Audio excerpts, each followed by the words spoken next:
My sister inherited a multi-million-dollar estate, and I got an old junkyard. It's just trash anyway. They laughed. But when that junkyard made me a fortune, they were stunned. Spoiler, $800 million. Hey everyone, my name's Carter, and if you'd asked me a year ago, I would have told you I was the unluckiest guy in the world. The kind of guy who life keeps kicking just for fun. But looking back, I realize now, I wasn't unlucky at all. I was just playing the long game without knowing it. For most of my life, I was treated like an afterthought. My father, Richard Holloway, was a self-made businessman, the type who thought success was genetic. And according to him, I was born defective. You've got no vision, Carter, he'd say, shaking his head. You think small. That's why you'll never be great. I heard some version of that my whole life. Whenever I tried to impress him, he'd cut me down before I even had a chance to stand. Meanwhile, my older sister, Lisa, could do no wrong. She got straight A's. Dad framed her report cards. I got a decent job. He barely looked up from his newspaper. So when he died, I wasn't expecting much. I'd made peace with being the disappointment. But what I didn't expect was how far he'd go to make sure I knew my place, even from the grave. At the will reading, Lisa sat beside me, her designer purse perched on her lap like a trophy. The lawyer listed everything Dad had left her, the estate, the investments, the summer house in Napa. Millions of dollars in assets. Then he turned to me. And to Carter Holloway, your father has left you the Holloway salvage yard. A junkyard. Lisa let out a laugh so loud it echoed in the room. Oh my God, she snorted, barely containing herself. That's perfect. Carter, king of the trash heap. Even the lawyer smirked. I should have been humiliated. Furious. Instead, I just sat there, staring at the paperwork. Because what they didn't know, what I didn't even know yet, was that this so-called pile of trash was about to make me richer than all of them combined. I drove out to the junkyard that same afternoon. Not because I was excited. I just wanted to see exactly how badly I'd been screwed over. The place was exactly how I remembered it from childhood. Rusted-out cars stacked like a junk metal graveyard. Old appliances tossed in random heaps.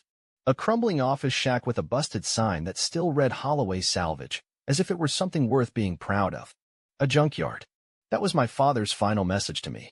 A giant middle finger from beyond the grave. And the worst part? I wasn't even surprised. Growing up, I knew Lisa was the favorite, but I kept hoping, just maybe, I'd earn a little respect. A nod of approval. Something. But no, Dad never wasted his time on lost causes. I could still hear his voice from when I was 17, standing in his study, sweaty-palmed as I told him I wanted to start my own business. A business. He had leaned back in his leather chair, giving me that half-amused, half-pitying look. Carter, you can barely pass math class.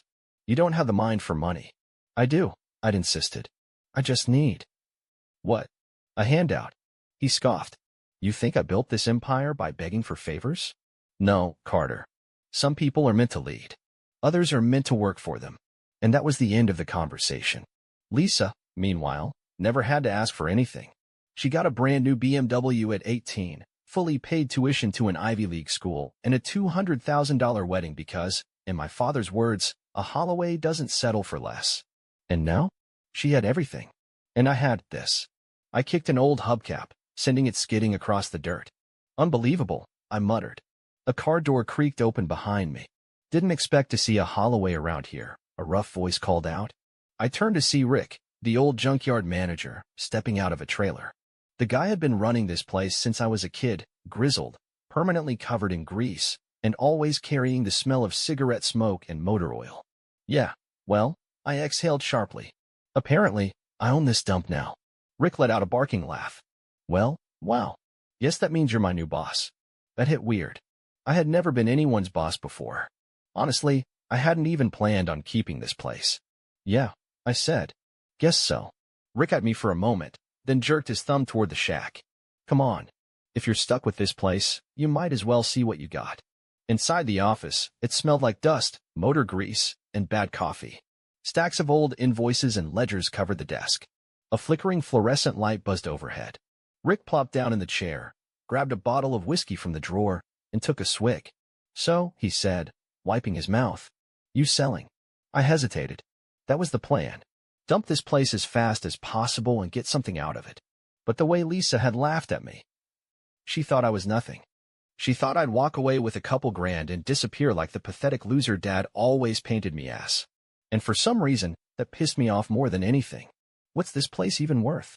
I asked. Rick snorted. In its current state? Not much. Maybe a couple $100,000 if you find the right buyer. But he rubbed his jaw. There's a lot of old stock back there. People throw away all kinds of valuable stuff without realizing it. I frowned. Like what? He shrugged. Electronics. Car parts. Scrap metal. Some guy last year found an old arcade machine buried under a pile of junk and sold it for 10 grand. Another dude bought a busted vending machine off us, cracked it open, and found 2 grand in forgotten quarters. Huh. I leaned back, considering. Selling outright was the easiest option. But something about Lisa waltzing off with millions while I walked away with chump change didn't sit right with me. For once in my life, I wanted to do something not because it was easy, but because it would piss them all off. I think I'll stick around for a bit, I said. See what's actually here. Rick grinned. Now that's interesting.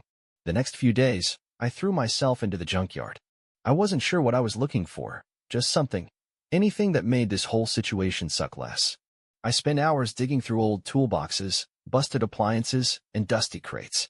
I found a rusted Rolex, probably fake, a stack of vintage Playboys from the 80s, and an old typewriter that looked like it belonged in a museum. Nothing life-changing. Just junk. And then, on day 5, I found it. I was in the back lot, rummaging through an old filing cabinet. Most of it was garbage, expired paperwork, useless receipts, but at the very bottom, something caught my eye. A small, silver external hard drive. It looked ancient. Early 2000s, maybe. Scuffed and covered in dust, but intact. Curious, I took it inside and plugged it into an old computer. At first, nothing happened. Just a flickering cursor. Then, a single folder popped up. BTC_wallet_backup. BTC. Bitcoin. My heart started hammering. I clicked it open. Inside was a text file labeled wallet key, a long string of letters and numbers. A private key. My fingers felt numb as I copied the key and pasted it into a blockchain explorer. The screen loaded, and then out. My breath caught. Balance, 12,000 BTC. I blinked. Stared. Did the math in my head? 12,000 Bitcoin. At today's market value, that was $800 million. I choked on my own breath. My pulse roared in my ears. For a solid minute, I just sat there, staring at the number, my brain refusing to process what I was seeing. Lisa had inherited houses, investments, a yacht. I had inherited this junkyard, and this junkyard had just made me richer than all of them combined. I sat there for what felt like an eternity, my brain stuck in a feedback loop of this can't be real. This has to be a mistake. No way. Is this real? 12,000 Bitcoin. $800 million. The number just sat there on the screen, taunting me. I checked the wallet balance again. And again. It didn't change. It didn't disappear. It was real. The air in the tiny office suddenly felt too thin. I pushed back from the desk, my hands shaking as I rubbed my face. My heart was hammering like a drum solo, my breath coming in short, sharp gasps. This wasn't just money. This was life-changing wealth. This was the kind of money that rewrote destinies, that turned nobodies into legends. And I had found it, buried under trash. I let out a wild, almost delirious laugh, smacking my hand on the desk. You smug fool, I muttered, thinking of my father. Even in death, you tried to humiliate me. And you still lost. I felt like screaming, like running outside and flipping off the sky. Instead, I clenched my fists and forced myself to breathe. Stay calm. Think. This was dangerous money. The kind of wealth that could get you killed if the wrong people knew about it. If I wasn't careful, I could end up as just another sad news story. Man mysteriously disappears after claiming he found millions in Bitcoin. I needed a plan. First things first, Rick. He had seen me pull the hard drive out of that cabinet. He didn't know what it was, but I couldn't risk him getting curious. I shoved the drive into my pocket and stepped out of the office. Rick was outside, leaning against the hood of an old pickup, smoking a cigarette. He looked up as I approached. Find anything interesting? He asked, exhaling a cloud of smoke. I forced a shrug. Just some old electronics. Gonna see if any of it works. Rick grunted. Good luck with that. Most of the tech around here's been dead for years. I nodded, keeping my face neutral. Yeah. Anyway, I think I'll be wrapping things up soon. Might sell this place after all. Rick gave me a sideways look. That's so? Thought you wanted to see if there was money in this dump. I smirked. Turns out, there just might be. The call. I didn't sleep that night. Not really. I lay in bed, staring at the ceiling, my mind racing through every possible scenario. I had to get the Bitcoin out of that wallet. But I also had to be smart. Moving that much crypto at once would send up 1,000 red flags. I needed a safe, legal way to cash out without drawing attention. By morning, I had a plan. I reached for my phone and dialed the one person I knew could help. If it isn't the family disappointment, a familiar voice answered. Max, my old college roommate. The one person who had always believed in crypto, even when the rest of us laughed at him. He had started mining Bitcoin back in 2012, and now he was one of those retired at 30 guys who spend his days drinking expensive whiskey and flipping NFTs.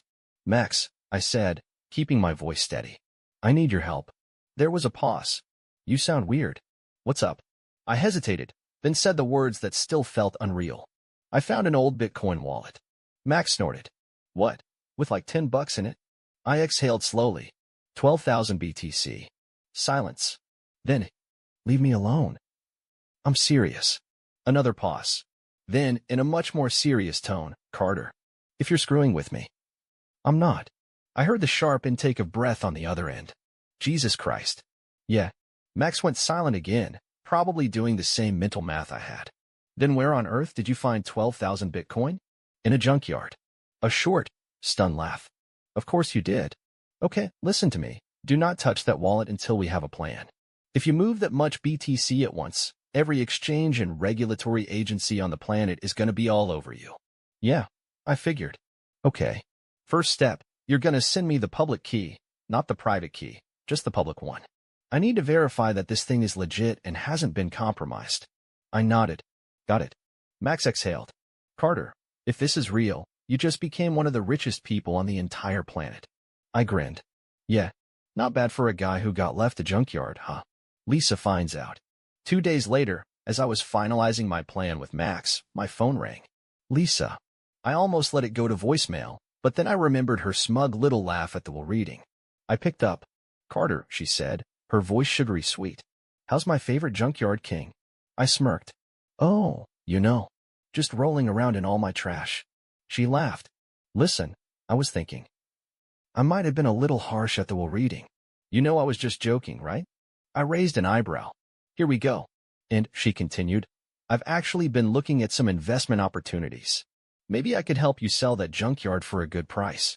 I do have experience in finance, after all. I grinned. Oh, that's sweet of you, Lisa. But actually, I think I'll hold on to it. Silence. Really? Yeah. Turns out, it's more valuable than I thought. A sharp inhale. Carter, she said, suddenly serious. Don't be stupid. That place is a dump. Just sell it and take what you can get. Nah, I said. I think I'll sit on it for a while. See what it's really worth. Lisa's tone shifted from fake concern to cold irritation. Carter, don't be ridiculous. I chuckled. Why do you care so much? You got everything you wanted, didn't you? She hesitated. It's just, I don't want you to embarrass yourself. You're not exactly known for making smart financial choices. I grinned, leaning back in my chair. Well, Lisa, I said, let's just say, I think my luck's finally turning around. Lisa had no idea. Nobody did. But they were about to. The thing about sudden, ridiculous wealth is that it doesn't change who you are. It just reveals who everyone else really is. And my family? Oh, they show their true colors real fast. The first move. Max and I spent the next week strategizing. Moving that much Bitcoin was like playing chess with snipers aimed at your head, one wrong move, and suddenly, you've got government agencies, hackers, and God knows who else sniffing around your fortune. The plan was simple. Slow liquidation, multiple wallets, multiple exchanges, all under the radar. Step 1 was securing the wallet. We moved the Bitcoin to a cold storage device and split it across multiple new wallets for safety. Step 2 was setting up a trust, one that wouldn't link directly to me. Step 3? Cash out carefully. I started small. A few $100,000 here, another couple $100,000 there. Just enough to set things in motion. By the end of the first month, I had a fresh $10 million in my newly established offshore accounts. And not a single soul in my family knew a thing. Well, not yet. The family comes crawling. It didn't take long before Lisa caught wind that something was off. At first, she just called more often. Sweet little check-ins like, "Hey, Carter, how's my favorite little brother?" Little brother. As if she hadn't spent her entire life treating me like I was barely worth the dirt on her designer heels. But I played along, acted oblivious. Let her think I was still that pathetic, clueless loser she loved to kick down. Then, one day she slipped. "So, I was thinking," she said over the phone, her voice dripping with fake nonchalance. "That junkyard of yours, it's not still for sale, is it?" Bingo. I grinned. "Oh, I don't know, Lisa. I'm actually starting to like the place." Silence. Then, a sharp inhale. "Carter, be serious." "Oh, I am serious." I leaned back in my chair, spinning a solid gold coin between my fingers. "In fact, I just put in some renovations. You wouldn't believe what people throw away these days." She was quiet for a long moment. Then, in a much colder voice, "What's going on?" I chuckled. "Why, Lisa?" "Worried I actually figured out how to make something of myself." She scoffed. "Oh, please. You couldn't run a lemonade stand without screwing it up." I smirked. "Maybe, but you might want to rethink that, considering I just bought my third property this month." Dead silence. "You're lying." I laughed. "Am I?" That was the moment she knew. Something was very, very wrong. The panic sets in. By the time I liquidated my first $50 million, things got hilarious. Lisa showed up at the junkyard in person, looking pissed.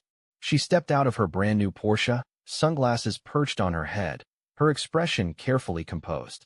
But I could see the cracks, the tension in her jaw, the way she clutched her designer purse like it was a lifeline. "Carter," she said smoothly, "we need to talk." I leaned against the rusted-out hood of an old Chevy. "Oh, about what?" She crossed her arms. "Cut it out." I grinned. "Wow, that's quite a way to greet your favorite little brother." Her nostrils flared. "You're broke. You're supposed to be broke." I raised an eyebrow. "That's funny, 'cause my bank account says otherwise." Lisa stared at me, eyes narrowing. Then, slowly, her lips curled into a smirk. "Ah," she said, tilting her head. "So you did sell the junkyard. I knew you'd cave." I just laughed. "Lisa, do you really think some real estate deal made me this kind of money?" Her smirk faltered. "Then what did?" I just smiled. "Wouldn't you like to know?" That's when her real fear kicked in. Lisa hated when she wasn't in control. And right now? She was spiraling. "Carter," she said, her voice sharper now. "Dad left you garbage. If you have money, then." I shrugged.